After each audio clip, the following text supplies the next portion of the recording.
Welcome back to another episode of the Season Podcast, a show where we deep dive into hospitality and the people that run it. So we have a very special guest here with us today. He's been building in the F&B space since 2017 now. Thank you so much, AB, for joining us today. How are you doing? I think this is familiar grounds for you, isn't it? Well, I'm still a rookie. Probably about as old as you guys in this whole content creation journey. But yeah, I'm not too shy in front of the camera. I think it's safe to say that.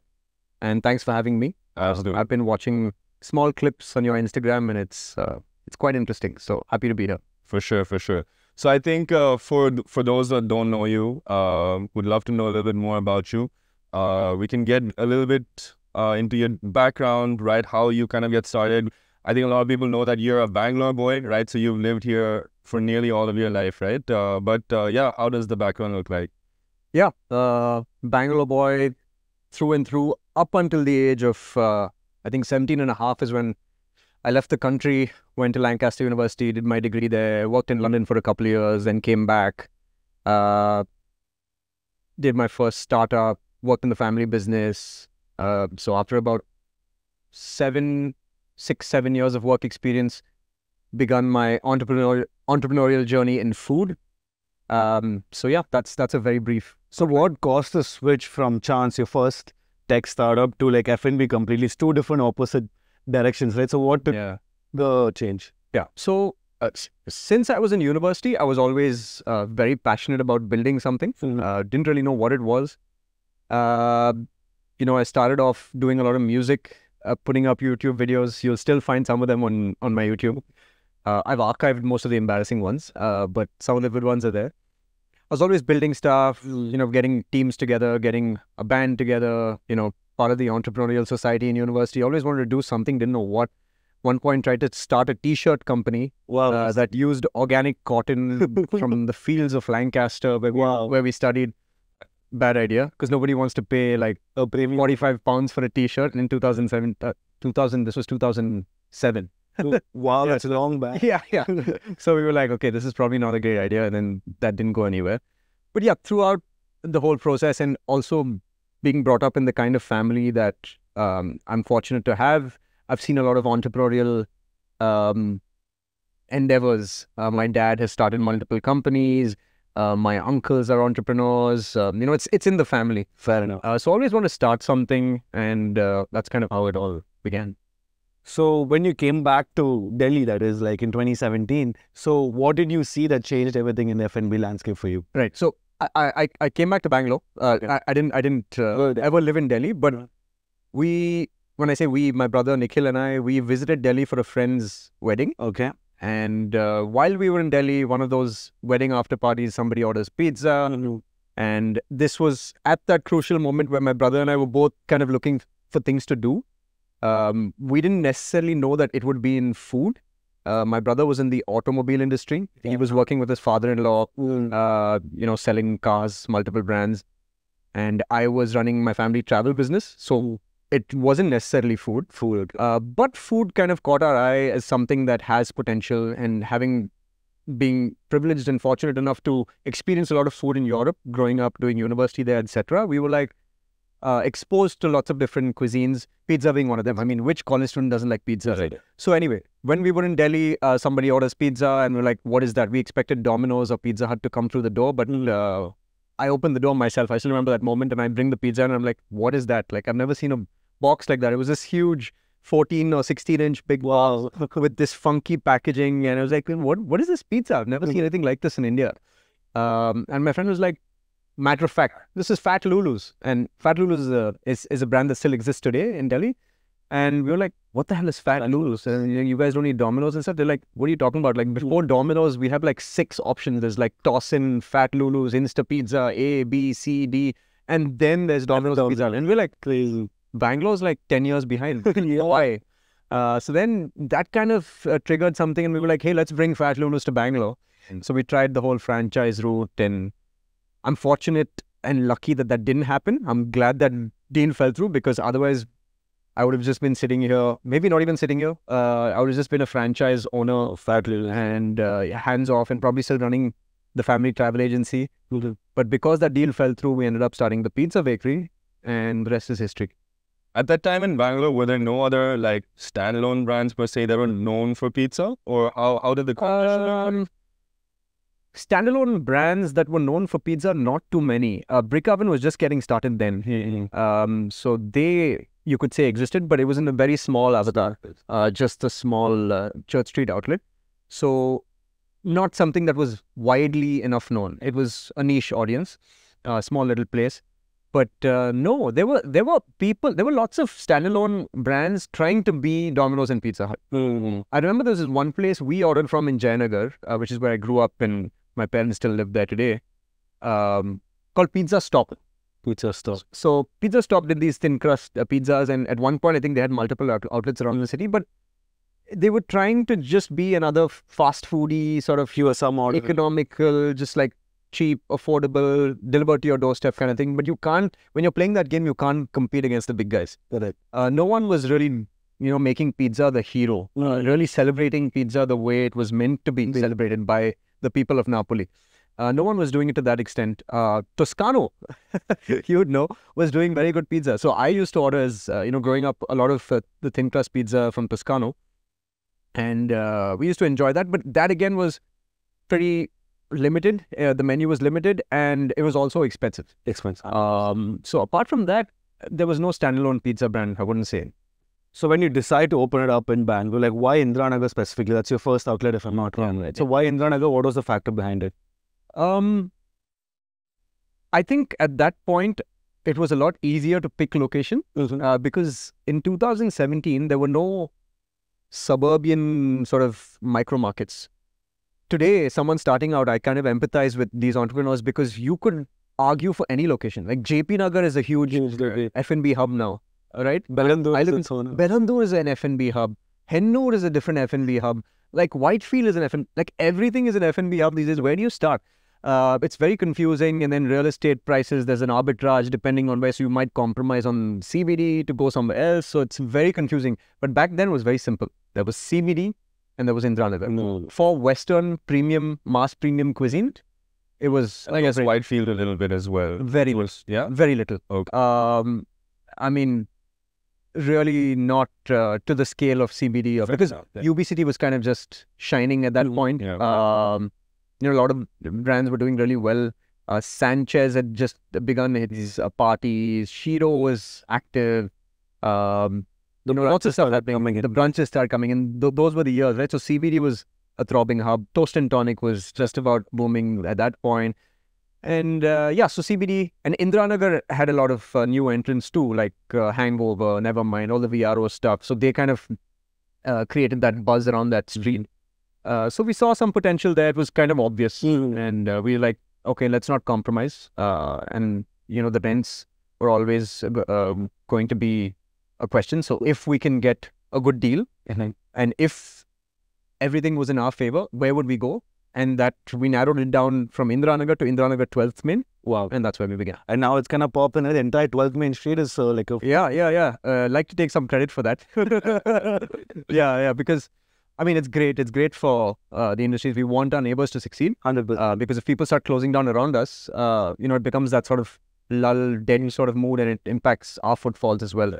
So Indiranagar 12th Main today versus rewind to 2017 is unrecognizable. Back then, there were like 8, 9 restaurants on that whole side of Sony Signal. 8 or 9 restaurants. Maybe 10. Today, there's like countless. There's like ground floor, there'll be like 15, 20. And then the first floor, there's like, 7, 8, 9, 10. I don't even know it. So you think the entire 12th Main is a walk-in market right now? It's like you're there for walk-in, or is it more like people coming there, like saying, hey, I want to go to Pizza Bakery or the Paris Pannini, and they plan it for the 12th Main? Which one do you think is more? I would say 12th Main is a hybrid because our wonderful Bangalore roads don't lend themselves to exactly being called a walk-in sort of thing. So I would say it's about 65-70% still destination crowd. But there's about 30% who come without a clear idea of what they want. They're like, we'll find something on 12th Main. Right. Hey, it's a Saturday. Why don't we meet for coffee somewhere. So maybe they'll meet for coffee at a Paris Pannini. And, you know, you look out and be like, okay, I'm kind of hungry now. Hey, there's Pizza Bakery. Let's go grab a pizza. So we're seeing a lot of that cross-pollination. It could also be something like, you know, you have a nice meal at Burma, and you're like, I want some dessert, but I don't feel like eating here. Let's just go across the road to Pizza Bakery and have their sourdough clouds or something like that. So there's a lot of that. Yeah, that's cool. Or there's a lot of people who come there for parties, right? There's a lot of bars and nightclubs there. You'll be like, hey, before we go out, should we just step into Pizza Bakery for a quick bite and then... Yeah, that's... So that sort of... that you could call that like a hybrid walk-in plus destination model. Yeah. Would you also consider yourself lucky that the Rameshwaram Cafe is also just nearby, just right next to the Paris Pannini outfit? I would consider myself very unlucky because, you know, I mean, it's all in good spirit. They're doing well, and we're really happy that, you know, they've done great numbers and they continue to do well and they have this cult following. But it's a bit of a nuisance on the street. Right. There's a lot of people like... The thing is, we open at midday, right? We open at 11:30. Our staff come in there and they find, you know, plates and idlis and dosas and tissue paper thrown on our side of the street. And then, you know, our staff have to kind of clean that up. It's a bit of a menace, to be honest. So yeah, it's definitely not something that... I'm in favor of. Two sides to it. But for someone who has not like, you know, been a chef or not like understand the food landscape in terms of setting up the kitchen, how did you go about setting up Pizza Bakery off the bat? Did you get outside help, or like, you know, you and your brother, how did you guys figure it out? Just being, you know, just being happy enough and humble enough to kind of learn from people who do know and asking for help. You know, we actually had no clue what we were doing initially. You know, at one point, my mom was like, you two brothers are going to start a restaurant? Like, you barely know how to work the kitchen at home, right? And she had a point. We were like, that's a very, that one hit hard. Actually, like, how is she so on the money with that comment? But at the same time, you know, we believed in our resourcefulness, and we knew that there are people who have the information, consultants, you know, let's meet a lot of them, decide, you know, what the right thing would be for us. And we kind of finalized on a consultant, and Abhijit Saha, chef, founder of Fava, Caperberry till date, shout out, remains one of my favorite brands. It's a pity that is no longer there today. So we met him, and we didn't even realize that he had a consulting arm back then. We just met him for advice. So my brother was, you know, smart enough to think that, hey, you know, we know Abhijit Saha, we can get a meeting with him. Let's just take his guidance on what to do. We didn't even what are the next steps? Yeah, we didn't even know that he actually consults. So while we sat in that meeting, he kind of mentioned that you guys do know that I do this. And we were like, oh shit, like phenomenal, like two birds, one stone. Like we got your advice, and then now, you know, you could be our consultant partner too. And so he came on board, and he kind of helped us with, you know, the bare bones of what it requires to start up a restaurant. And after a point, we realized, you know, it's really not rocket science. You start talking to vendors, and then you realize what equipment you need. You hire some chefs, and they can, even the junior guys can tell you exactly what they need. We just do a lot of trials, and you figure things out along the way. We made some mistakes too, but none of this is that mission critical. Do you think consultant plays a huge role for someone who's setting up a restaurant for the first time, or do you think otherwise, considering? I would say, okay, so I have two streams of thought on this. Firstly, I don't like the way people see consultants, right? Like, if I say, yes, you should get a consultant, it could mean something else. So I'll tell you what I see a lot of restaurateurs doing that they shouldn't do. Might come across as a bit preachy, but I think I know what I'm talking about on this subject. When you hire a consultant, don't expect him to give you a turnkey business, you know, a menu, a product, a kitchen, a team, and say, here are the keys to the restaurant. Go run your restaurant, make a lot of money, see you at the bank, right? That's how most restaurateurs are doing it. But you shouldn't do that. You should only hire consultants for the areas that you're weak in.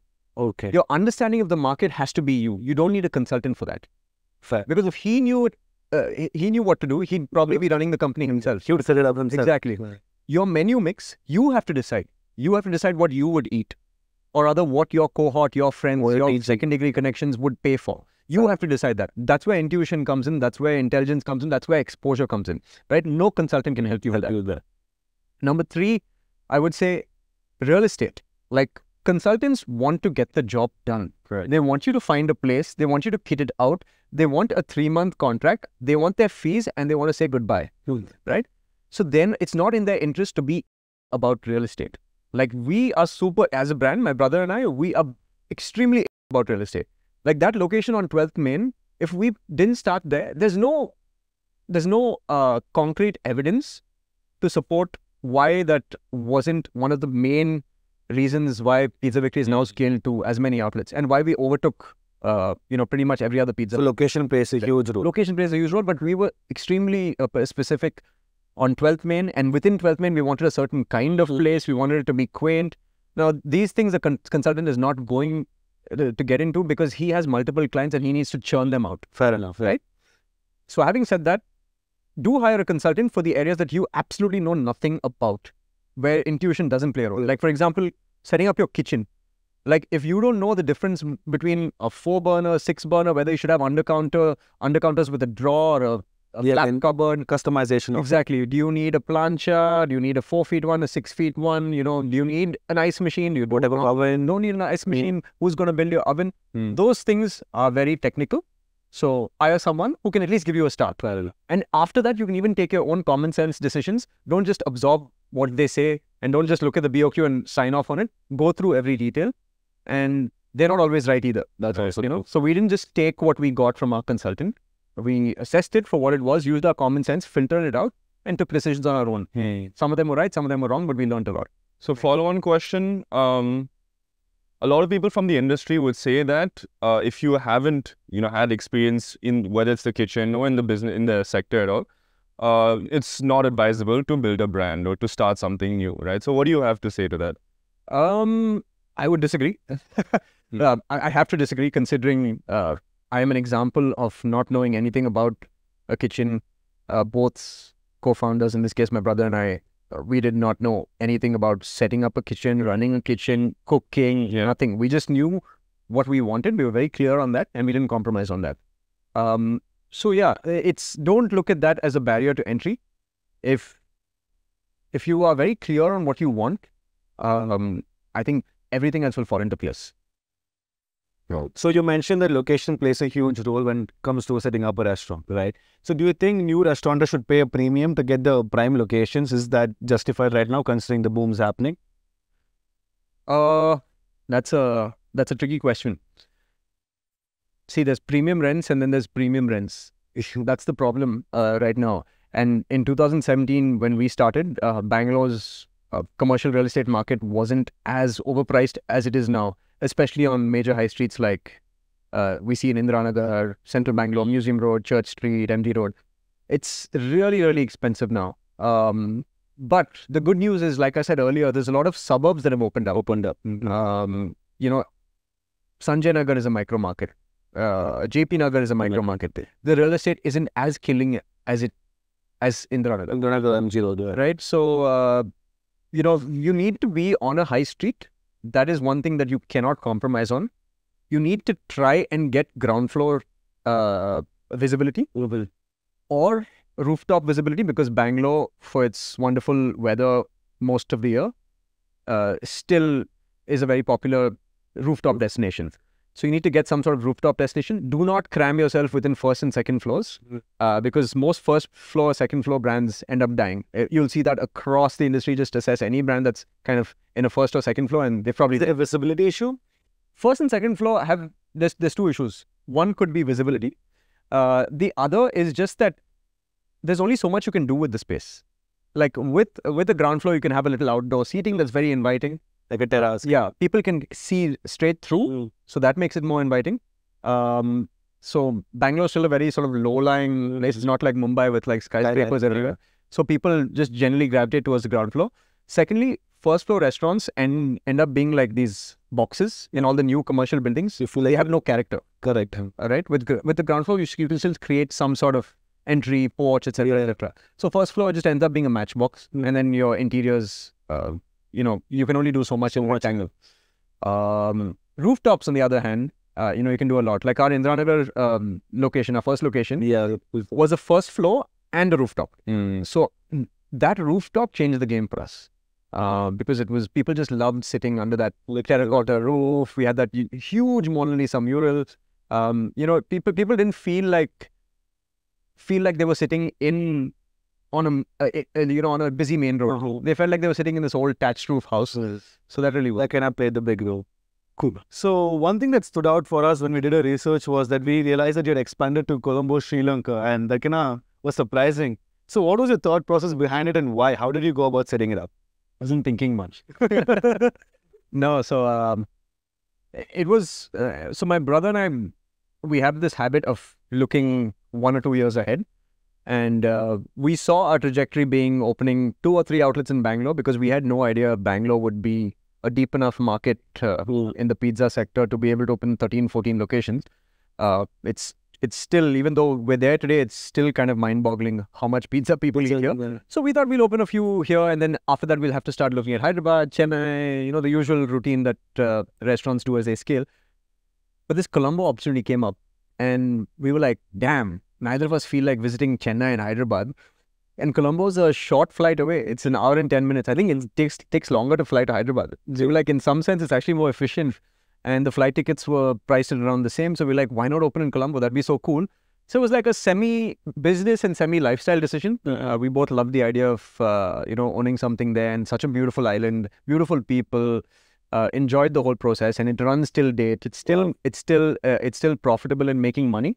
Not as, successful as our Indian operation, simply because Colombo and Sri Lanka have been through multiple crises, right? From bombings to, the lockdown, and then the economic crisis, the value of their currency, going down, etc. How does it affect like a business like yours, right? With so much economy deteriorating, are consumers still paying that? And do you see the value? And how do you adjust to the monetary value dropping, right? Yeah, it's a good question. See, the thing is, now that Sri Lanka's currency has devalued so much, every Sri Lankan rupee that we earn there now is worth a lot less. Yes, correct. Than what we had invested. So at a forex arbitrage level itself, we've fallen behind a lot.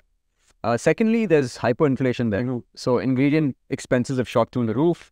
So pricing is somewhat irrational. The stuff that we sell there, say the pepperoni pizza, for example, is about double the price at what we sell it for here.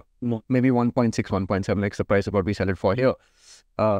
So it's not a cheap product. So that affects the kind of demand, that affects the regularity of customers, that affects the growth of the business overall. So interesting. So what difference did you find compared to setting up in India versus Colombo? Was there any differences? Was it harder, easier? Very similar, very similar. People are a lot more sort of relaxed in Sri Lanka. Contractors, labor, etc. They work fewer hours. India, I would say, is a much more hardworking country. Having said that, in our experience, I mean, you'll hear many sides to the story. I find Sri Lanka, at least the team that we have, they're very professional. They're highly educated. Even at the lower levels, at the waiter levels, at the housekeeping level, you will often find a guy who can speak good English. Wow. So they're highly educated. They're very intelligent people. It's sort of a pity. It's just that they don't have the same opportunities that educated people in India have. So they're stuck doing jobs that probably aren't fit for their caliber. Fair enough. So professionalism is good. We have a great manager there. We have a great chef. We have a great team. Our bar manager is a great guy. And all these guys have been with us. There's no fraud. Touch wood. Despite us being so detached and, so far away from them, it's a tight, clean operation. And it's on autopilot, honestly. It's pretty much on autopilot. We do some, online reviews, and we check stats online. Once in 6 months, 8 months, one of our team from India visits there, just check on things, maybe introduce a few new menu items, etc. Pretty cool. So after opening in Colombo, at what point did you realize that Bangalore was actually a much larger market for pizza than you thought, and you wanted to go more aggressive in Bangalore?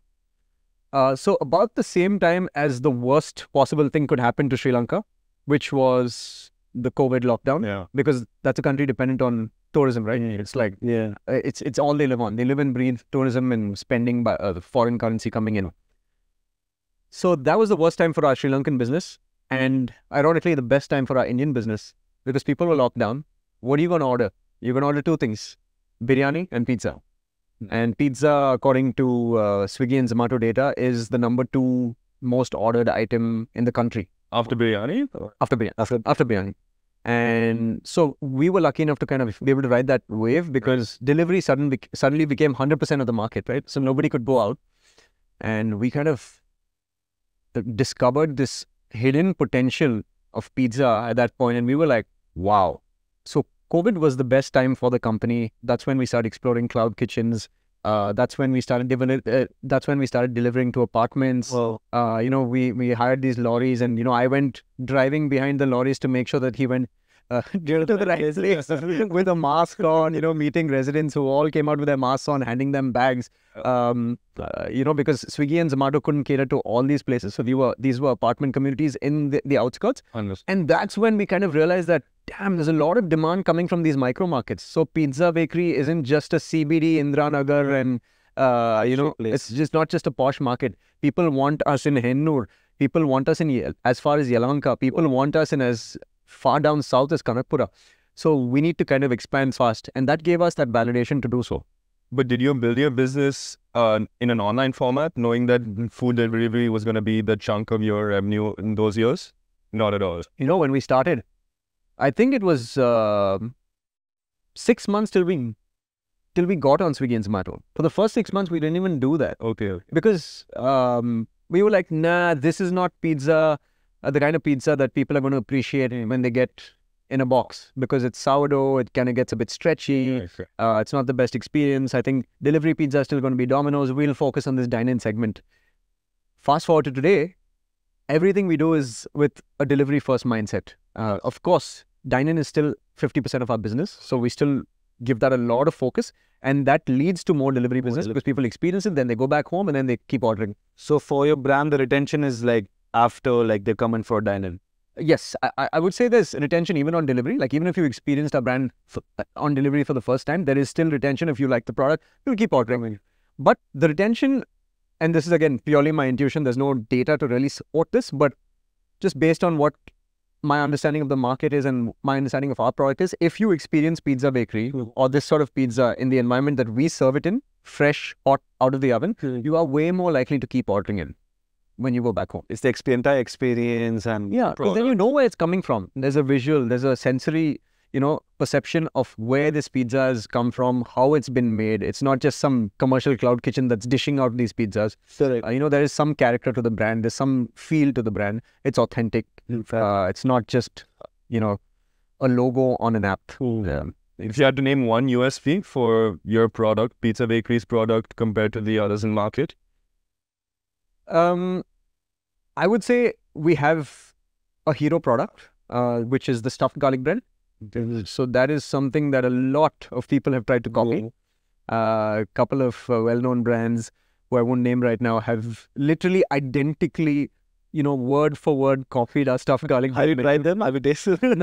No, I've not. I've not tasted them simply because, and that brings me to my second USP. It's the dough. Oh dear. You could use your dough and make your stuffed garlic bread and call it the same as ours and put the same toppings on top.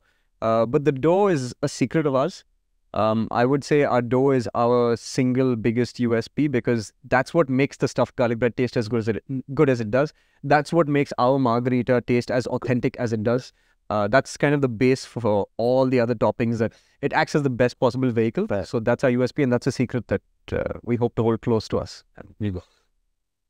It's cool. So, scaling of Pizza Bakery, I think eventually in 2019, you had decided to scale in a different way, and that was through Paris Pannini, right? So can you tell me how the journey of meeting Chef Nicola was? You know, what discussions led to kind of integrating these two brands together? And why Panini? It seems like you have a pattern with European. So, 1 year of running Pizza Bakery and kind of seeing that initial success kind of gave us confidence in two things. One, that my brother and I know how to run a restaurant. And, you know, we kind of understand what people want. Yeah. Correct. And we kind of understand how to take something and present it in a way that people haven't experienced it in before. So that's what we kind of achieved with Pizza Bakery. And we kind of started thinking, what else could we do this with? And we're not chefs, right? I keep saying that. We used to eat Nicola's paninis when he was running his food truck operation. Yeah. He used to park on Lavelle Road. So after my visits to Bangalore Club, I used to quickly pull up to the side of Lavelle Road, jump out, get his panini, eat it. And, it was great. Didn't think much of it. And there was this day when my brother met Nicholas in the gym. And we walked out of the same gym right next to Pizza Bakery. Right. And Nicola was mentioning his search for an investor and how he needs to kind of figure something out to go to the next level. Otherwise, it's going to be very difficult for him to run his operation. And of course, being French, he didn't really have the local knowledge and the know-how and the connects to kind of get things done at an operational level. So that was we saw that as a perfect marriage. So we have this talented guy who's built this amazing product, but isn't able to scale it. Yeah. Hey, we understand how to take something small and blow it up. Scale it, yeah. So let's talk to him and let's see what. And he was as excited as we were, and I think we inked the deal in like 2 days. Oh, wow. Yeah, it was just a conversation. I mean, Right. it was we went to his he had like a little cloud kitchen / cafe thing in Tippasandra. We went there, saw his operation, and it was such a passionate operation, right? He had like this deck oven right on the floor. I remember like the whole place was smelling of French fries, like including Nicholas. Like he himself was kind of smelling of French fries, just standing in that environment. And we were like, this is so cool, but there's a lot of stuff that we could bring in. We could bring in our expertise, and that's exactly what he needed. Right. So it was a good sort of exchange of knowledge. And we were like, why don't we do this together? And we kind of absorbed him into the POPO Ventures umbrella and scaled him along with Pizza Bakery. So fun. And we had, we also knew exactly where we open him. So we had this passage in Pizza Bakery. We still have it. Right. That was kind of underused. It was just used as a walking passage, but it was good ground floor real estate. So like, can we open something there is what we were always thinking. So we explored gelato. We were thinking about, some sort of like crepe, a station where, people can just kind of walk in, get a crepe, get out. So Paris Pannini kind of fit in well into that small format thing. So the real estate also played in well to this. Interesting. So that was the first, I guess, outlet. That was the first one. Yeah. Understood. So now, what's the count look like today with Pizza Bakery in Paris Pannini? So I think by the time this podcast is out, there'll be 14 Pizza Bakery, 14 Paris Pannini, and 15 Pizza Bakery, 14 Paris, because there's one in Colombo. Yes. One Pizza Bakery in Colombo. So we'll be at 29 by the time this podcast is released. We're opening HSR layout delivery kitchens for both Pizza Bakery and Paris Pannini in a week. Yeah. So yeah. Have you made it a priority to open the same number of outlets and that together as well? Or are there some cases where they're split apart and all that? No, I think Colombo is the only exception. Because wherever we finalize real estate, we end up taking a little bit more than we need to open a Paris Pannini next door. So, and just for understanding, why is it better to open two formats in the same place? Why is it better for you? I mean, revenue per square foot increases. You have two brands. You can have. So, if we were just doing Pizza Bakery, for example, we'd have just Pizza Bakery in about 1,500 to say 1,800 square feet. Whereas you throw in another 800. And then you have two brands, but the delta in revenue you see from having two brands is disproportionate to the extra you pay per square foot. And also it's a very good margin play also because there's shared resources. So we have the same manager, the same supervisor for both brands. So that's a shared cost. Correct. We also have a shared main kitchen, shared cold storage. So the central kitchen is shared between both the brands. Yeah, which the customer never sees, but at the back, this kind of connected. So they have the same cold storage. Like electricity is a big cost. So we have the same fridges, freezers. Ingredients are largely similar. Largely similar, exactly. You kind of, so the caramelized onion we use in Pizza Bakery is almost identical to what we use in Paris Pannini. We do make changes when necessary to keep both brands authentic. We don't just copy paste. But by and large, where we could kind of cross-pollinate ingredients, we take the advantage of that. So say you have a space with limited actual space for only one brand. Which one are you opening? Is that still dependent on locality and all of that? Or? It's going to be Pizza Bakery. It's going to be Pizza Bakery simply because it's a larger brand. So Pizza Bakery is 65-70% of our business. Okay. No? And Paris Pannini is about 30-35%. So Pizza Bakery will always be the golden boy Makes sense. in our portfolio, and Paris Pannini will always follow. Yeah. And how about like location-wise? If we look at Bangalore geographically, what are the areas that do better than the others, right? Just for people to understand which places work better. Yeah. So for anything mass premium, I could speak for my sect of the industry, sure. which is sort of mass premium, continental, slightly more experiential dine-in experience. I would say Indiranagar still takes the cake, but Church Street and Museum Road are throbbing. But unfortunately, there's very little supply of real estate in Church Street and Museum Road. There's barely anything available. True. I've been looking for the burger brand, and it's so hard to find something there. So yeah, these two would be the top. But there's also like pockets in JP Nagar now that are quite good for mass premium products. There's Sanjay Nagar, Ramaya College, that's kind of opening up for mass premium products. Yeah, so these would be it. What would you say your general rule of thumb is for expanding or opening a new outlet? Maybe Bangalore, I guess, it would be almost saturated, almost to a point where it's saturated. So say if you were opening in Bombay or Delhi, for example, right? What would be your rule of thumb to decide a location on opening? Yeah. So firstly, I'd speak to all my friends in Delhi very closely to figure out what their Indiranagar is, right? That's the best way to learn, because speak to the people who've grown up there. Don't just open based on, some real estate consultants' statistics. Speak to the people who've grown up there, actually get into the ground, maybe live in Delhi for a few weeks. Feel the place. Yeah, feel the place, go out for dinners and lunches and see where you... See who's around. See who's around, see which places get a combination of eyeball-related footfall, which is impulsive footfall, versus destination crowd. Right. That hybrid combination, like I said earlier, works really well for us and in Bangalore. And we'd want to emulate that in any city that we go to. So going back, one thing I was really curious about is that I noticed an increasing trend for centralized kitchens shared by two different brands. What do you think the pros and cons are, and would you advise for it? So central kitchens suit our purpose. There's no sort of one-size-fits-all advice that I could dole out here. If your product is very complex and involves a lot of steps at the finishing process, and it's very chef dependent at the time of actually serving it to the customer, then a centralized kitchen can do very little for you. Because it could just be maybe basic meat processing, which is sent to the outlet, but most of the cooking and the final touches and the multiple ingredients and the plating, etc., has to be done at the outlet level. So for brands like that, central kitchens make no sense. But if it's a more standardized operation, and with our kind of product categories, pizza, panini, burgers, these are assembly lines. Correct. Right? So in our case, it makes a lot of sense to kind of prep everything centrally, promise customers consistent experiences regardless of which outlet of ours they visit. And our staff training also vastly reduces, because people just need to follow, a clearly detailed step-by-step process on how to actually finish off a dish and then serve it up.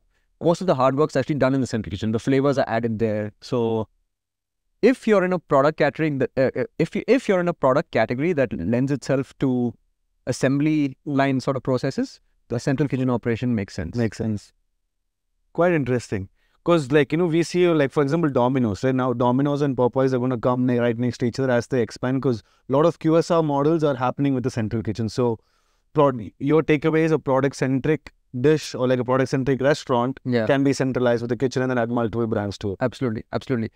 If you look at, global franchises like a Copper Chimney or, even a Bombay Brasserie, right?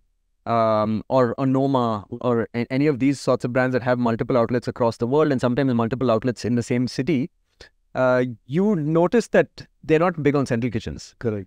They take these huge locations and most of the work is done in each outlet. Correct. Simply because it's all about, the skill level that's done. It's a la minute. It's a very different kind of model. But for us, which, where we have like 14 locations of each brand within a city, there's no way you can scale the way they do.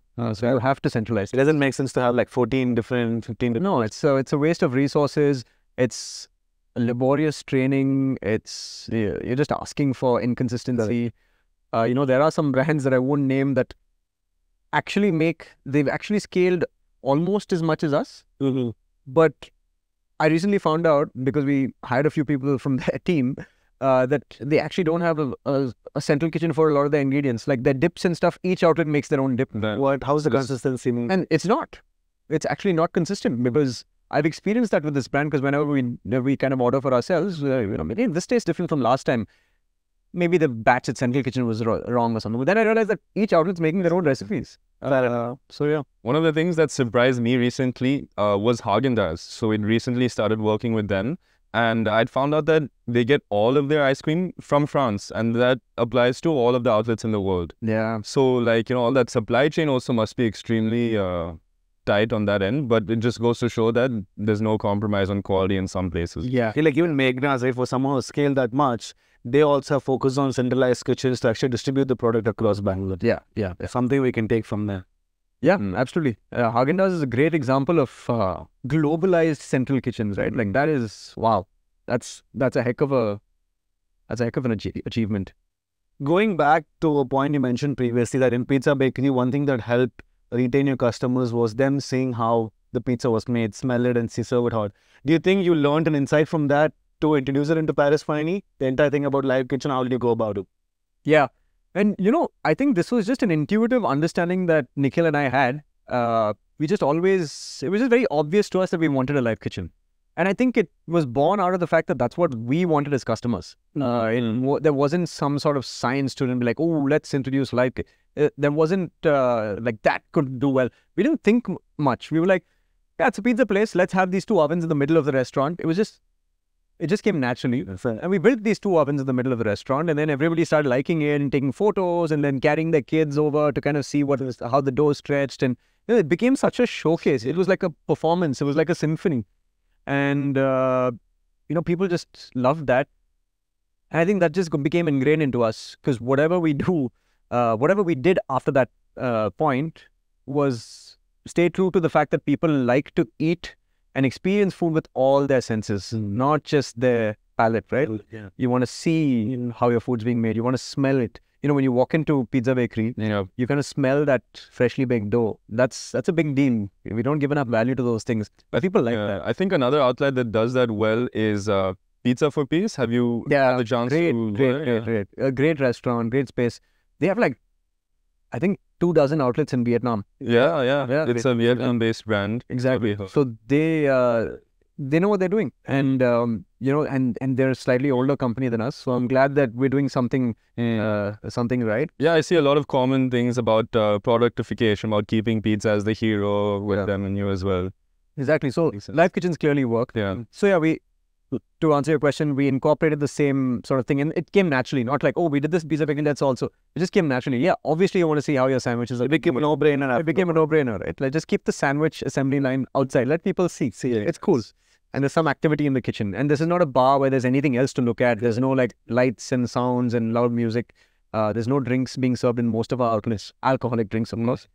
So that happened with Pizza Bakery, and now with the burger brand, we're going to have a live kitchen. Wow. You hear the sizzling sound of it. Yeah, the clinging and clanging of the utensils. Yeah, that's very cool. It's a win-win, right? The entire live kitchen, because I noticed you don't need to have a kitchen. You save so much on space. Yeah. So you have the given experience at the same time and make more money out of the space. Right? Yeah, absolutely. It's a win-win. Yeah. And otherwise you feel like, hey, am I sitting at a burger place? I could be sitting anywhere.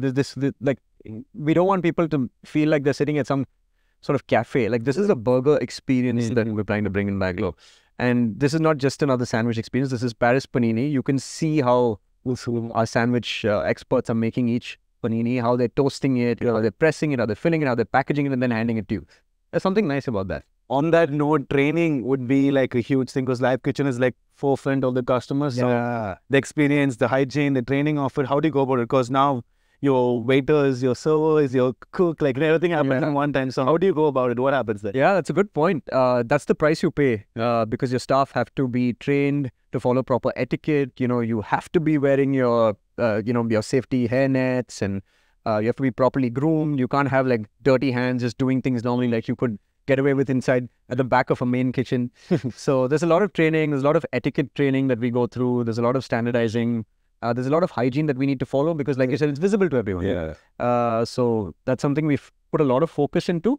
It's a price. It's an annoying price to pay because we're on display. We're completely naked, right? And dealing with meats also, the cross-contamination thing becomes a huge play, right? Yeah, exactly. So storage has to be good. We have to have a veg and a non-veg chopping board, and all those things have to be followed. So Very interested.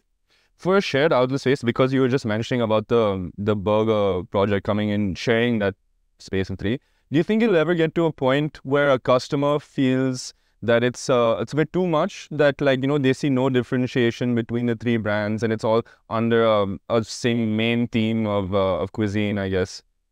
yeah, the thing is, see, I would consider the three of us industry insiders, right? And a lot of people watching this podcast would be your customers, Recipes customers, or they'd be restaurant enthusiasts trying to learn and one day start up in the industry. So this whole community that's watching this podcast are very sort of restaurant insider based.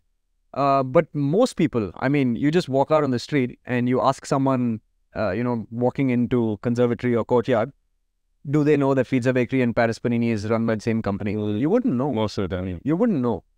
Like, how many people know that Domino's and Popeyes has Jubilant as a parent company? What is it? Dunkin' Donuts as well. Dunkin' Donuts is also part of Jubilant. Yeah. No one knew that. I mean, do you know, and do you really care? I mean, going to the F&B space, like pretty much everything available in a supermarket is probably owned by Procter & Gamble. Yeah. Does that mean you're not going to buy it? Like, That's a good point. right? So people just want what they want. If they're going in for a sandwich, they don't care who the parent company is, whether it's related or not related. They want to have a damn good sandwich. You give them that, everything else is excuse. Fair enough. So one thing we can deep dive into, one thing our audience and we are really curious about is the cost of setting up a restaurant or like a QSR. The numbers. The numbers behind it. So what are the margins looking like? What are the basic costs a person has to keep in mind before setting up? So could you just walk us through?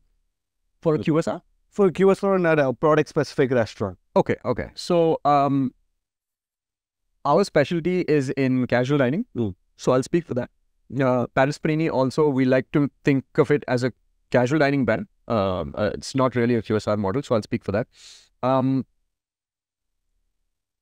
Your upfront investment costs, if you're looking at a high street, rent. I'm not even going to talk about rent because it can vary. Like you'll see people signing real estate deals for rentals for 200, 250 square feet, 300 per square foot, and paying absurd amounts of rent. That doesn't mean you need to go and do that. In the food space, rent varies. Depending on where you start, you can get like 80, 100 rupees or you can even get 250 rupees. So forget about rent. But your investment costs for a decent casual dining restaurant with about 50 to 60 covers could set you back 1 crore. Well, if you want to do it tastefully. And 1 crore is with pretty much everything, with your interiors and your kitchen equipment and everything. I would say at least 1 crore. If you want to do it up a little bit more plush and you don't want to cut costs as much, you could be looking at 1.5 to 2 crores also. And how many covers are we looking at when this? About 50 covers. Yeah, 50 covers, 60 covers. So anywhere between, depending on how much you want to spend, right? Like there are brands like Daily Sushi and stuff who barely spend on the interiors. It's very basic. So a brand like that probably doesn't need to spend more than 1 crore setting up an outlet. But a pizza bakery, for example, has a lot going on in the interiors. There's like murals, hand painted. You've got to pay these artists. There's a little bit, architecturally also a little bit more done. So there's a lot of finer things that maybe would cost a little bit more. So maybe about 1.5. Does this include the operational cash you need or operational cash in excess? Just the setup. This includes the setup. Just the setup. This includes the setup, all your kitchen equipment.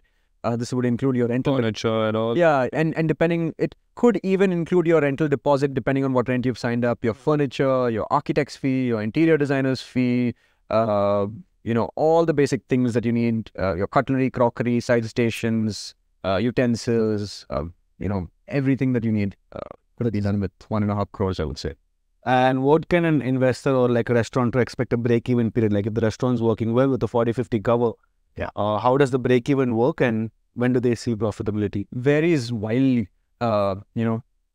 If you're doing a restaurant that's very bar-focused, alcohol-focused, you should aim to break even well within a year because you have a short shelf life. Because the next coolest bar is going to open next door at some point and then you will end up declining. You don't have much of a shelf life, so you need to make your money back fast. So less than a year if you're doing a restaurant bar. If you're doing a food-focused place that could become a legacy brand that could, sustain people, repeat orders, like brands like Meghna Biryani and stuff have been around for ages. Right? If you're doing something like that, then you should aim for well within 2 years. Well within 2 years. Yeah. Okay. You should aim for well within 2 years. The thing is, see, every year costs are also increasing. Correct. You have your 5 or 6% rental increment, your salaries are increasing. You have to give your team also increments. There's inflation, there is cost price Inflation, cheese prices, like in our case, like cheese prices, we're very dependent on that, milk and cheese. And so you need to make your money back as fast as possible. And then if you're signing, say a 6-year lease, which is not great. I'm not saying you should sign a 6-year lease, try to get the maximum. But a lot of landlords will only offer 6 years or 7 years as a lease period. Then you need to start making money at least from year 3, right? Otherwise, what are you doing this for? If you're still breaking even in year 3, then you have another 3 years before your landlord's like, I want to jack up the rent too, by the way. And then you've realized that you've just spent like 5-6 years making nothing. You may as well put in the Nifty and sit back at home and relax. See, the fact that you said people wait for 5-6 years, 4 years, hoping the restaurant succeeds. When do you think they should realize that they're meeting a dead meat, right? Like, what is the stop period? Yeah, it's a very hard pill to swallow. The restaurant industry has a lot of sudden deaths, because sometimes you can't do anything. Yeah. I mean, we've seen a few also recently within a good space as well. Yeah. But like you said, really can't do anything. You can't do anything. You open up, people don't come, and then a common mistake a lot of restaurateurs make is then they start having a live band. They get into ladies' nights, and it's not going to help. Like, none of this stuff is sustainable. Like, you end up investing in marketing, and you get this fleeting crowd that have no loyalty because there's nothing great about your product to begin with. So, in the first, say, 6 to 10 months, if your restaurant isn't taking off and isn't on its way towards that well within 2-year break-even period, then consider shutting it down. Like, or changing something completely different. Yeah. Completely different. Completely like rebranded. Yeah, like do not try beyond the first year. Probably a very pessimistic and unpopular view, and might get a bit of hate for this. But to stop, like, don't waste your time. If there's no shame in that. Like, if people don't accept it, they don't accept it. That's it. Try something else. Your opportunity cost is much bigger, right? Might as well do something different. Yeah, but that's also hard, right? Because then a restaurateur will be like, but listen, I've spent like 1.5 crore on this. Too much. I'm losing 2 lakhs a month. So should I really shut it down, or should I continue losing 2 lakhs a month for the next year to avoid being as embarrassed as I would be if I close down now? So then you start playing those games in your head psychologically, and it gets a bit tricky. Yeah. So let's say you as an investor, if you're looking to invest in a company within the F&B space, what are the metrics that you're looking at? Is there a certain target that you're looking at, target kind of brand? What are your focus? Like growth rate, margins, anything you're looking at. Yeah. So me personally, as an investor, I wouldn't be too worried about the net margins. I'll tell you why. It's because a lot of restaurateurs don't run their operations as efficiently as they can. And I feel like being in the industry, I can bring in that efficiency to the portfolio company. I could kind of change things up, and obviously my investment would be conditional upon letting me make some changes to increase their net margins. But the gross margin has to be strong, which is basically gross margin I define as your price minus your food cost, including wastage, has to be strong. Because otherwise you've built an economic model of selling something at a price point to a customer at a price that they become used to, and now you can't increase the price and your costs are too high, and your costs are only going to go up year on year. So if you can't charge a premium for your product, then that's a dangerous one. So your gross margins need to be healthy. That's number one. That's what I look at. Number two, it needs to be scalable. It needs to be in the mass premium category. That's number three. And the final thing I'd say is it has to be something that you could have at least 7-8 outlets of. Like if you have one outlet today and I see potential for you having 7 or 8 outlets within the city of Bangalore, that's a good investment. If there's potential for just 3 or 4 outlets, I'd probably stay away. So what are the gross margin? What are the healthy margins you're looking at? Because you work with different products. Yeah. So why do you make the most margin and what works for you? So there are brands today operating at food costs as high as 40-45%, which is very inefficient. And they kind of show some desperation. They're probably offering too many discounts, or they're pricing it low to increase demand. And this stuff is not sustainable. I would look at a gross margin anywhere between 20 and 30%. Okay. Ideal would be 20 to 25%. Should be your food cost. Okay. Sorry, not gross margin. Your food cost should be 20 to 25%. So your gross margin should be 70%, 75%. That becomes an attractive investment opportunity for me. And how does it change from your products, say from pizza to Panini, considering they're two different segments? How does the margins work in a different?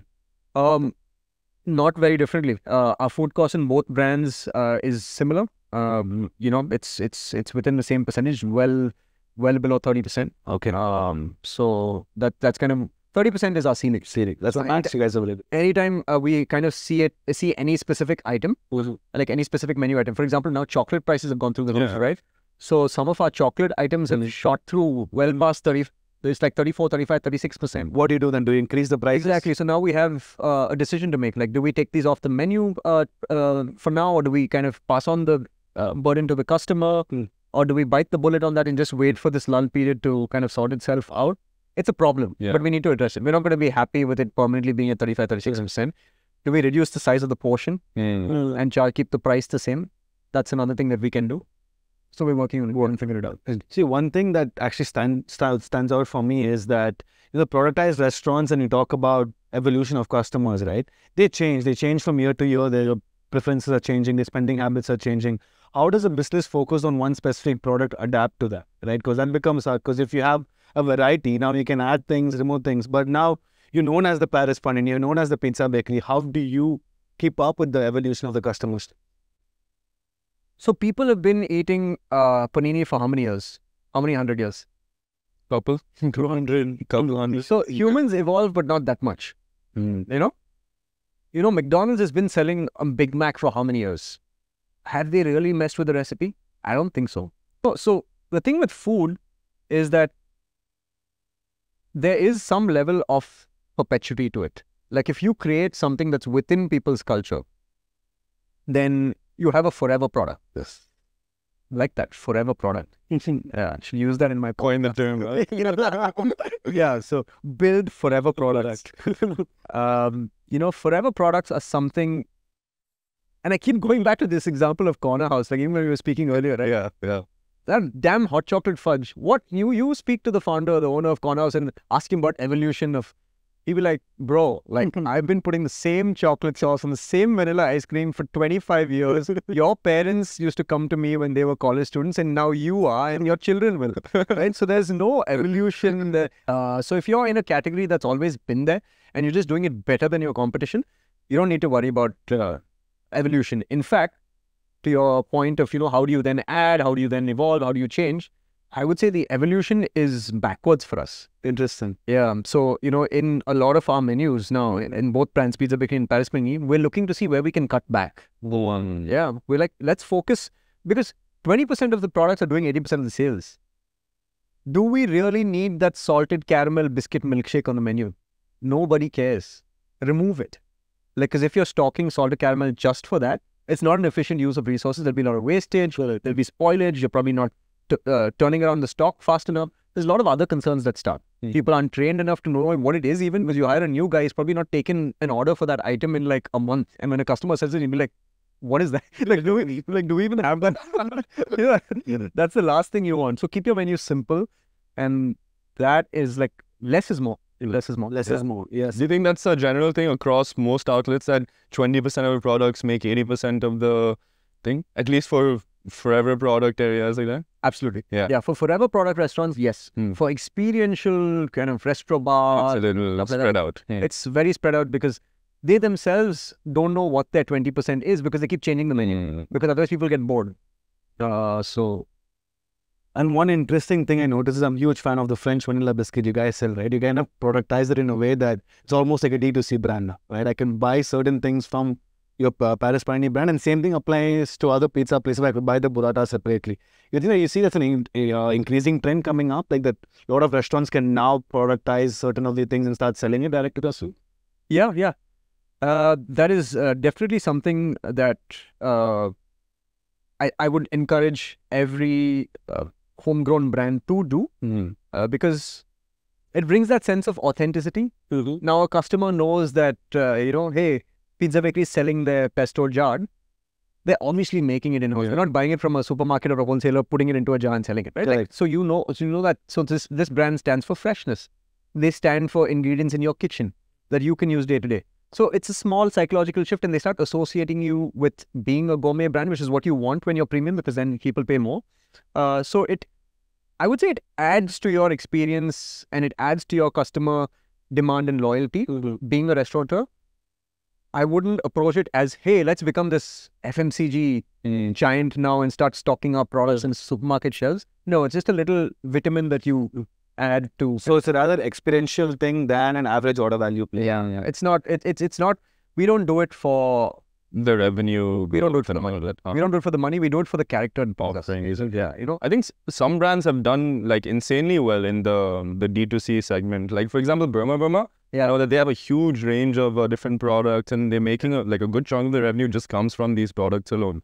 Yeah. So is that a possible path for these restaurants to start looking at, companies to start looking at, making a product of their own? Like restaurants can drop gelatos and start selling gelatos on the side. Yeah, for desserts, everything I said is irrelevant because if you have a great gelato, like please package it and stock it in supermarket and stuff because people buy it, and that's something everyone has in their freezer.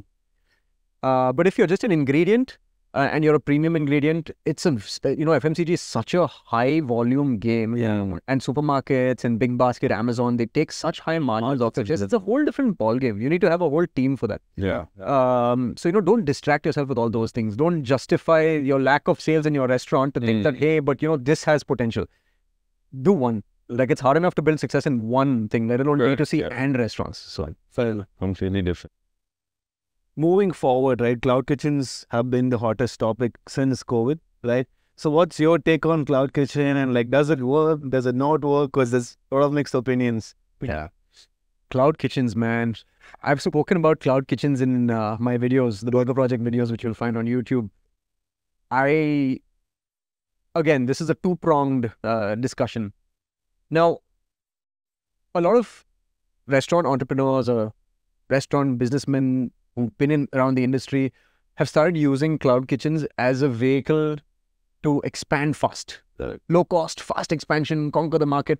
But you don't build a sustainable customer base by being a logo on a screen. Correct. By being a little logo on Swiggy and Zomato. Firstly, you become a slave to Swiggy and Zomato because that's your only source of customer acquisition. You don't have a dine-in outlet. You've just created this little, rectangular box on a screen. You think that's come to you at a low cost, but you're actually paying for it in other ways. You're paying for a lot of click ads on both platforms.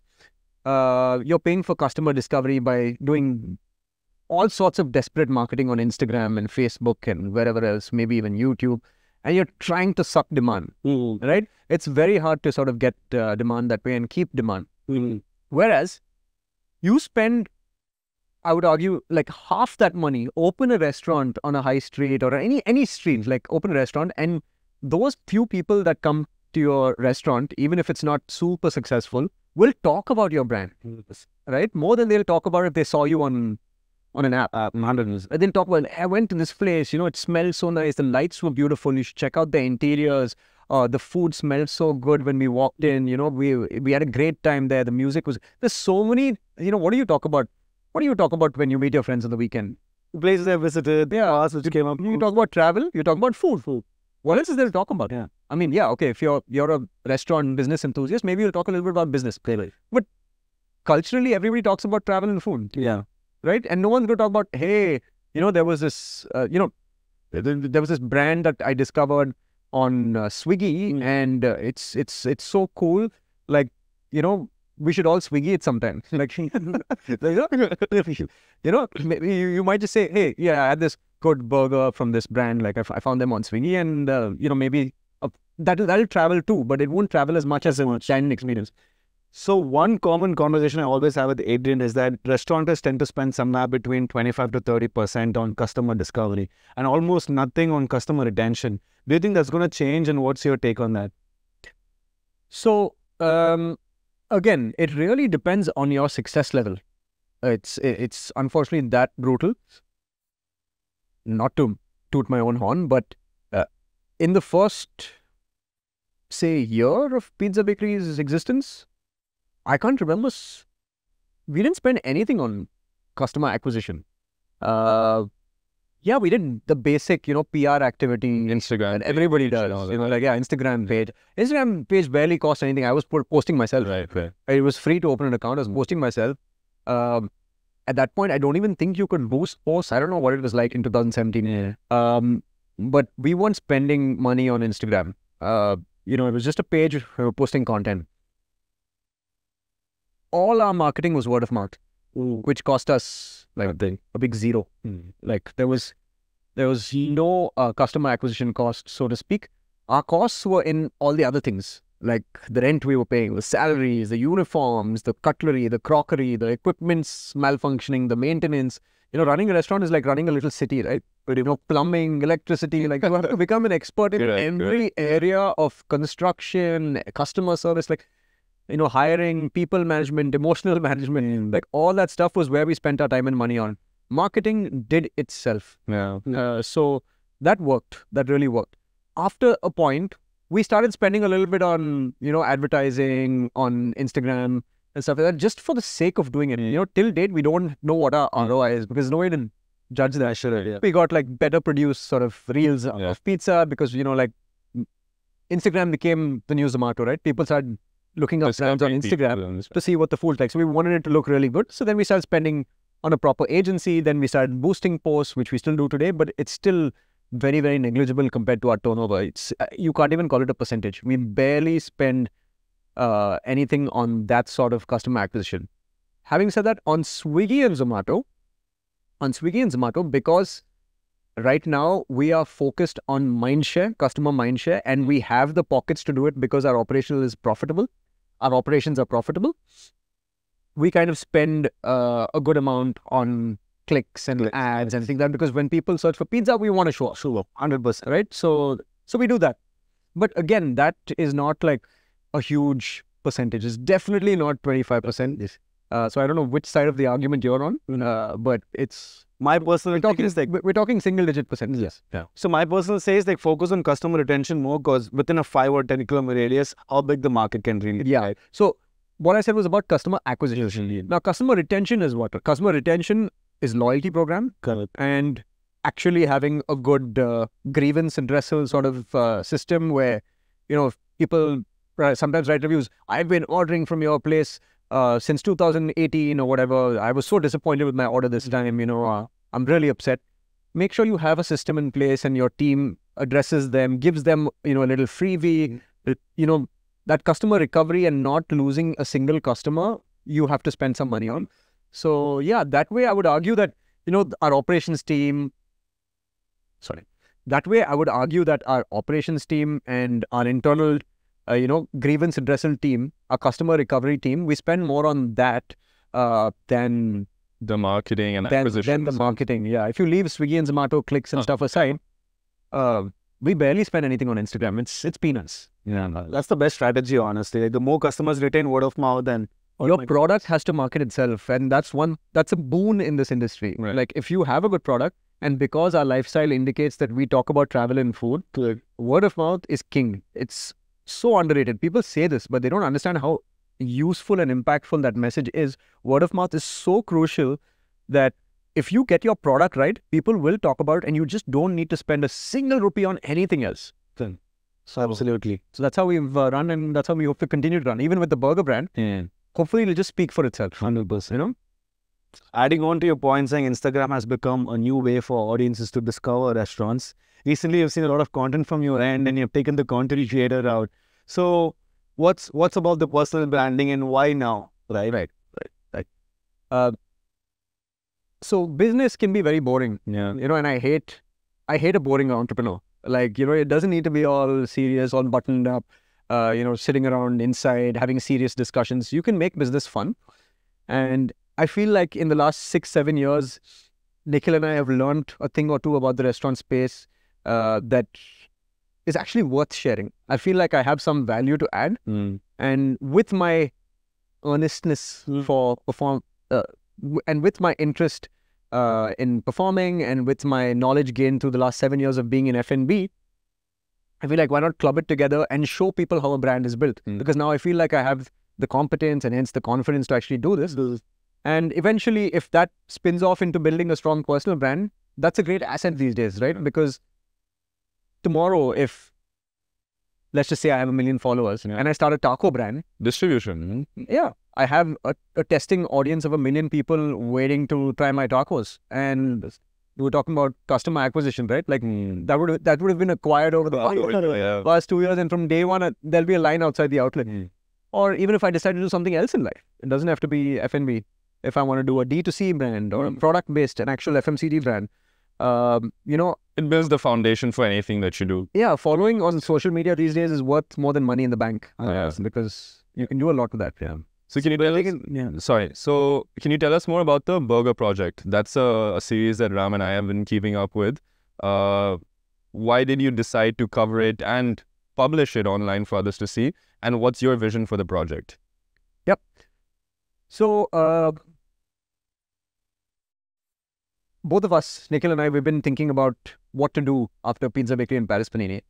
Again, the obvious route. We never took that obvious route in 2019, if you remember. We could have gone to Chennai or Hyderabad. We went to Colombo. Somehow, we're still resisting going to Chennai and Hyderabad. So we were like, we really don't want to go there. So what do we do here? We can't just keep opening. There can't be 100 pizza bakeries and 100 Paris Panninis in Bangalore. I mean, I'd love to be proved wrong. Bangalore, please order more and more so we can open 100 each. But let's be realistic. We're going to hit a saturation point at some point, at least in terms of the number of outlets. So next, we looked at what product category do we feel isn't well enough represented in the market? Where do we feel we can take our existing skills and add value? We've done a lot with pizza. We've done a lot with sandwiches and wraps with Paris Pannini. Burgers is something that we haven't touched upon. And we feel like there's a lot that can be done in the burger space that hasn't been, and we feel like we bring some insight operationally and creatively to the space. So because I like the idea and I like the big vision that we have, we want to make this brand 100 crore valued brand. We really want to do that. And Paris Pannini itself individually today, if you take a basic 3x multiple on revenue, is well over 100 crore brand, right? So those are some numbers. So if we can do that with sandwiches, I'm pretty certain we can do it with burgers if we get it right, because burgers is a bit bigger category. Maybe with burgers, we can even make it a 150 crore brand. So we have our resources in Bangalore. We have our team in Bangalore. We have our central kitchen in Bangalore. We have our real estate know-how, our knowledge, our customer base in Bangalore. So why go outside? Start a third brand in Bangalore and do exactly what we've done. Yes. And along the way, like I said, I like business to be fun. And hopefully, we can teach people what it's like to start a brand from scratch and build it all the way up to becoming a 100 crore brand. And that's the intention with the burger project. And how cool would it be to, look at it 2-3 years down the line and be like, holy shit, this guy, started off from scratch in public, building in public on YouTube and Instagram. And fast forward 3 years, 4 years, it's doing a revenue of 30-35 crores. And with the 3x multiple, it's actually worth 100 crores. Yeah. That would be a heck of a story. And 100%. I think that'd be a cool documentary. And just the coolness of it and my interest in sort of performing this whole skit out, which will be a multi-year skit, drew me to make me. And seeing it in retrospect, I think would be in all the joy as well. Yeah. And it would become a sort of Bible for a future food entrepreneur to just follow and get inspired by. But do you think burgers are really not saturated yet? Like, is that still a good opportunity for burgers in the market? Yeah, I think so. The way I look at it is in any product-centric sort of brand exercise, is there a no contest, right? Like, right now, I don't think there's a no contest for burgers. You pick 10 of your friends and you ask them what their favorite burger is, they'll give you a different brand each. Some people will say the best burger is Leon. Some people will say, hey, I like Burger Senor. Some people will say, hey, this new place called Burger Senor's opened up. What did you tell me today? You like Just Loaf? Yeah. And I'm like, I haven't even tried their burgers. Now I'm going to. So, you know, there's no contest. Correct. But you ask people now what your favorite sandwiches are. I'm sure Paris Pannini will be in the top 3. Like, you ask the same 10 people, at least 6 or 7 of them will say Paris Pannini, I would imagine. You ask people what your favorite pizza is, it's between us and Brick Oven. It's a no contest. Yeah. Like, so that isn't there yet for burgers. So in that sense, it's not saturated. So anytime there's no like monopoly or duopoly per se within a certain product segment, you think there's still space to disrupt always? Absolutely. There needs to be at least a triopoly.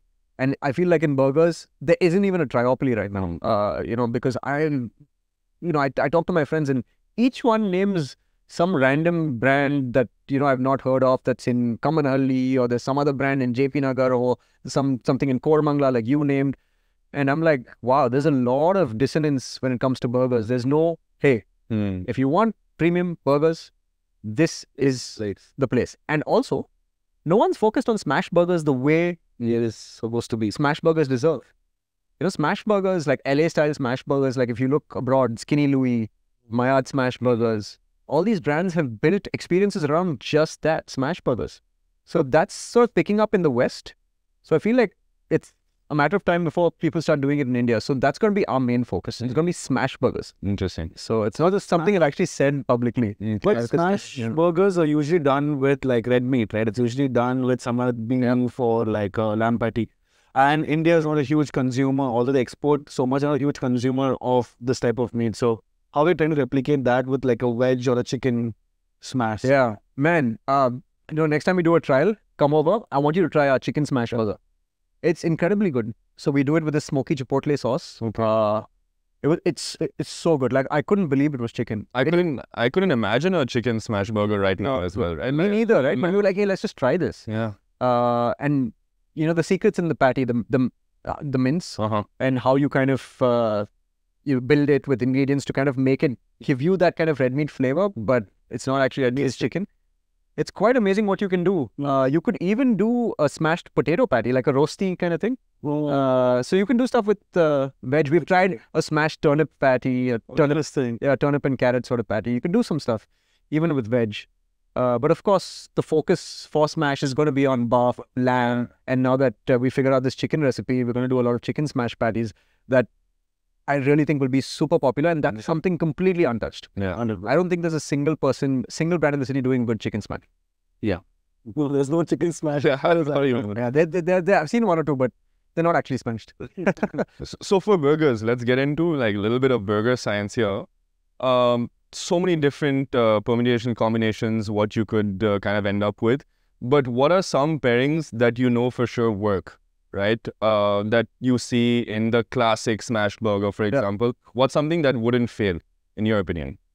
Yeah, you know, classics. You know, the good old classics, like the classic cheeseburger with, you know, ketchup, mustard, mayo, American cheese, a good slice of American cheese, you know, some grilled onions, and you know, that's just put that in a good bun. Forever product. Those are forever products. And those are staples. We're not creating that. We're just representing it in our own style. Yeah. So don't mess with those. So we'll have those. There's also some slightly more, or rather slightly less vintage products. Like, you know, chimichurri in burgers is seeing a little bit of a sunny day. Because red meat and chimichurri goes really well. So we do a really nice lamb smash burger with like chimichurri and a nice burger sauce. This is on the menu you did here, right? Yeah, we did that at Conservatory, and people went nuts over it. It was our take on the Oklahoma smash burger. Oh, yeah. See, the Oklahoma is a historic burger, which is just onions and buff. But we took onions, lamb, and you know, put some chimichurri on it, and it really worked. So those kind of things are staples that anyone will like. Of course, there's a lot more exhibition stuff like Korean fried chicken with like gochujang glaze and like kimchi. You think that's a forever product? Like this whole K phase where everything's like Korean fried chicken, Korean fries? No. Like one thing I really want to talk to you about is considering the scale you're building things at, hiring and accommodation for these people can become a huge problem in the long run. Because now we're dealing with clusters of blue collar workers who are not really reliable on the long run because the attrition rate, as you know, is through the roofs. Like we are seeing somewhere between 40 to 50% attrition in salary ranges below 25K. And I assume most of the people working in your place fall under this category. So how do you go about it and how do you manage all of this? Yeah, one thing I always tell entrepreneurs is build a restaurant brand or a food brand to scale, at least scale enough so that you can outsource staffing problems to your team. And I feel blessed that I don't directly, part of my day-to-day isn't dealing with attrition, because the attrition is nuts in this industry. So yeah, I mean, partners like Recipe, really help us make the, hiring process a lot simpler. And I really mean that. It's not just a shameless plug. You guys send us candidates and, we're able to screen them, and you guys pre-screen them, so that it helps my team kind of be a little bit more efficient, because they're also pulling their hair out. People confirm offers and then they don't turn up. Yeah. It's not the most white collar of industry, so there's no discipline either. So I don't have the answer to that question. As we scale, we discover new problems. This is kind of where right now we're focusing a lot on employee retention programs, employee benefits programs, try to reward people who are staying with us for 1 year, 2 years, 3 years and above. Gamify the entire process. Gamify the entire process. We've built a lot of this and we continue to add more and more things. We're one of the few restaurant brands in the city that has a 6-month increment. Oh, wow. Yeah. Okay. Only for the first 6 months for people below a certain salary bracket. So, say someone has joined at 13,000 rupees. Because he's below a certain salary bracket, we give these guys some window, because otherwise they have to stay at 13,000 rupees for a whole year, which they wouldn't, because there's a lot of competition in terms of people trying to poach and hire other people. So we give them that 6 month window. So at least they have something to look forward to. And then after 1 year, they get other benefits. So this is the entire milestone base, and they feel like they're actually growing in the business. So the attrition is exactly. So we're trying to do a lot to retain who we do have, because we realize that no matter what we try, getting people to join is going to be difficult for multiple reasons, simply because of the rate the industry is growing, at the rate that hiring happens. One microbrewery opens, they hire like 300 staff. Yes. So these order takers and, commies, 1s, 2s, 3s, CDPs, they're in high demand. 100%. So that's why there's no loyalty also. Did you ever change the standardization? Because we believe it's cause the difference between the US and in India is like paying per hour. Right? That's the entire thing. The value for time and money is different. Yeah. Do you think that's going to change in India over time, considering restaurants are coming up, good restaurants, work culture, things are changing up, right? Yeah, I mean, I would hope so, because, we do want, people who are earning anything less than 20,000 a month to kind of come up in life and, be able to provide better for their families and stuff. So I do hope this change does happen. Right, but now with the service charge rule coming into place, and how does it affect like a brand like yours, considering tip or service charge could be compensated in some way? Right. So as of now, I mean, the current order in court is that there's nothing wrong with charging service charge. So we're just going by that. If that changes, we'll have to tackle it at that point. So at our restaurants, at Pizza Bakery, we charge a 10% service charge, and we feel that, that's a very fair amount considering the kind of service we provide. And but yeah, I mean, I really do hope that, customers are okay to spend more, so that tomorrow, even if we need to increase our prices to give our employees a better life, the market shouldn't be so price sensitive. 100%. Just for customers or the audience to understand, right? How does brands or you specifically would distribute the service charge? What is it used for? What is the utility for it? So, like I said earlier, running a restaurant brand, especially at scale, is literally like running a little township or a city. We provide all meals for our staff. We provide accommodation. We provide clothes, uniforms. We just placed this huge order recently for bunk beds. You've been kitting out homes, like pretty much to house our employees in, right? Like, so that is something that's always going to be a part of this industry. There's a lot of employee associated costs. So the service charge goes directly to funding all of these things. There's a lot of employee benefit programs that we have. There's a lot of breakage issues, and there's a lot of there's just so many employee-related costs. So the service charge has to be split amongst all of these things. So how much does an employee-related cost account in running a restaurant for someone who's coming in, like including accommodation? Because accommodation is the hard part. We see a lot of restaurants who don't provide accommodation, making it harder for staff to actually work there. Actually, so yeah. Firstly, let me be clear that 10% service charge that most restaurants in the industry collect, they don't actually cover all the costs of having employees, because their salaries and stuff are completely separate, and there's so many other costs that you can't compensate for. So you should aim, one should aim for a 15 to 20% tops employee-related costs. So that would be a good target. So out of that, if even 7 to 10% is you're able to compensate through through service charge, that's worth it. So the other half you'll have to take care of as a restaurant. So fair enough. That makes sense. And accommodation in specific, how do you go about looking for accommodation? Right, like what is the logic behind it? Is it close to the outlet, or like the transport? Because we see a lot of people just run away after a point, right? So how do you manage all that? Yeah. So we have periodic checks. Again, this is to do with the operations team. So scale enough to be able to afford an operations team, because otherwise you'll see yourself as the entrepreneur going to like small alleyways and checking on restaurant staff and intruding on their privacy, etc. So we have a team. We have monthly checks. They have to send photos. We have a compulsory pest control, deep cleaning, so that these guys don't have sort of bed bugs or hygiene issues. We kind of make sure that there's no foul play at the different company accommodation rooms. Sometimes there could be a lot of pan being chewed, or alcohol, or maybe even drugs in some cases. So we kind of need to make sure it's a clean environment for all our staff to live in. Correct. And there's no one or two bad elements that are kind of spoiling the environment for others. And also, we don't want to discover that there's random people staying at this accommodation. Yes. Like, one guy's friend and family, we don't want to discover that. So we do surprise checks to kind of make sure none of this stuff is happening. The operations team, blessed to have a very good operations team at the Pizza Bakery in Paris Pannini, who do a really good job, a very thorough job.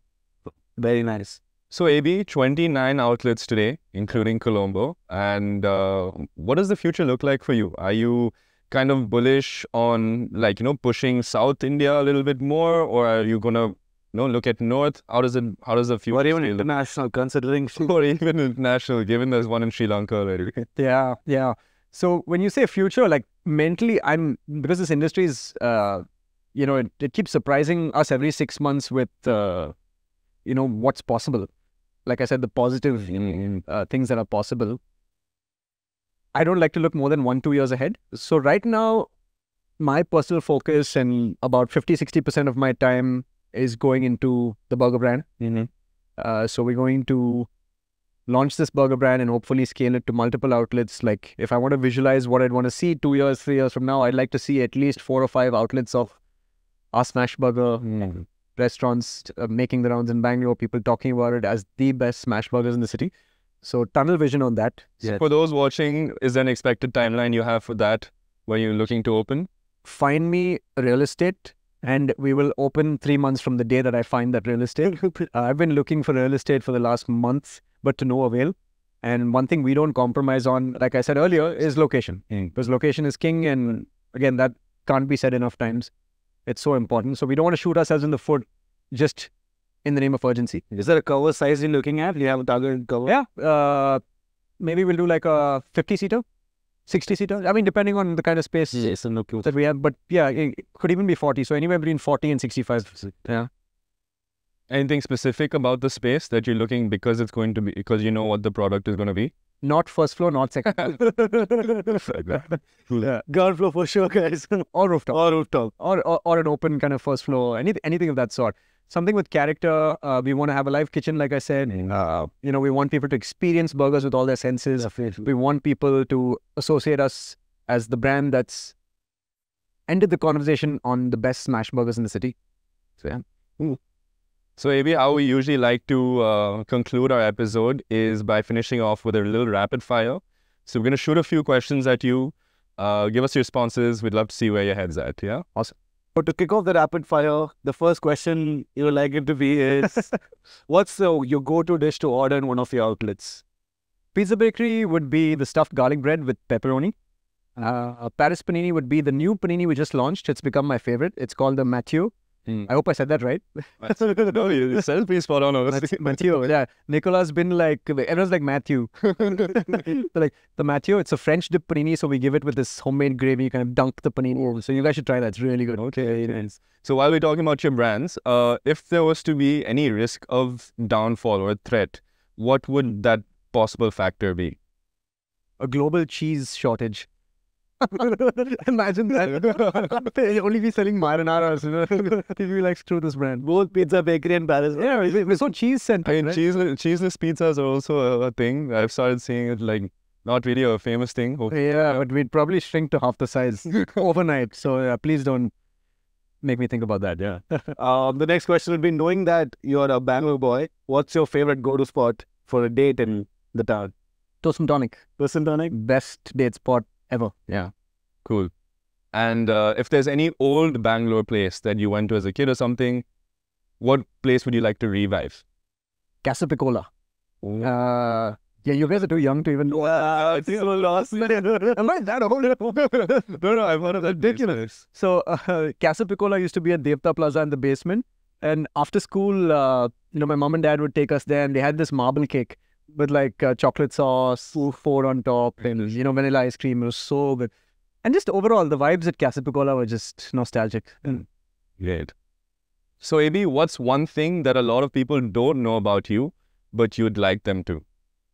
I'm a professional singer. So I was on a singing reality show, made it to the top 8, got eliminated on live TV. No way. Where was it? Which show was this? This was a show called The Stage. And it aired on VH1 and Colors Infinity. This was in 2015. So yeah. Some surprising facts. You're going to go search for this. So if you won that show, would there be a chance that this wouldn't be happening? No. And in fact, every other contestant on that show, and they auditioned, thousands of people across the country. Every other person who made it to the top 20 were like full-time musicians. And they were like, so what do you do? And I'm like, I run a travel agency.